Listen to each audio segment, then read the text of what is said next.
When I tell y'all May was a good month for reading, May was a good month for reading because April was trash. I think April only read what, 2 or 3 books, but May was good. So I mostly did quite a few audiobooks this time around, and I only read 2 physicals and the rest were audiobooks. So my horror book that I've read was, I think it's pronounced Diavola? I don't know. It's an Italian gothic horror. I actually really enjoyed this, believe it or not.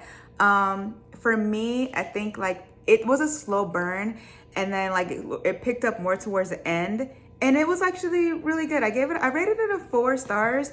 I might pick up another book by this author. I don't know for sure, but like this honest for me as a first time being introduced to this author, it actually wasn't bad. It really wasn't bad. It was a nice, a different type of horror pace because, you know, mostly horrors are just people, ghosts, and I mean, granted, it did have a lot of that in there, but I like the way that it was written. And it was like, honestly, there was a lot of dark humor. I'm starting to realize that horror books that have humor in it really get me. And it had humor in it, which I totally loved and adored. The second book that I read is The House Across the Lake. Okay. I know people are a fan of Mr. Sager, and there's nothing wrong with that. I read 2 books by him in the month of May. I read The House Across the Lake, and then the second one is The Only House Left, or The Only One Left, excuse me.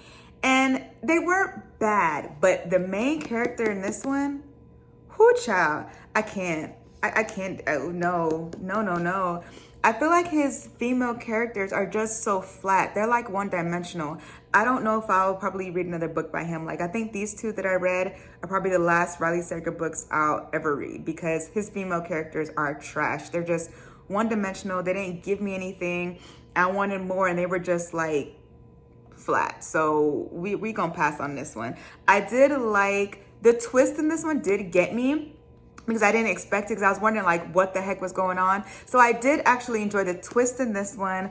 I didn't really like the twist in the Only One Left because it was just like all over the place.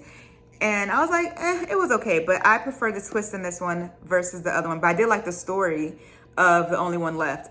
The Only One Left. I definitely liked the story better there because there was more characters, there were more things going on. So I like that, but female characters, bro, you're gonna have to do something about these characters because they were just flat. I read a romance book, and it was by no other than Kennedy Ryan.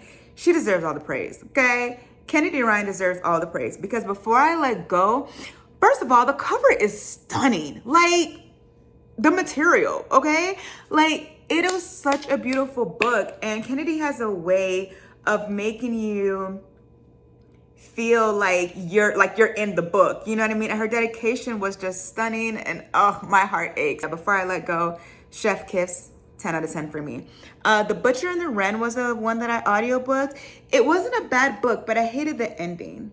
I wanted more. I really wanted more, but the cliffhanger, but I'm just like, why? Why would you do that to me? So yeah, that was that one. And yeah, that was all my books for May.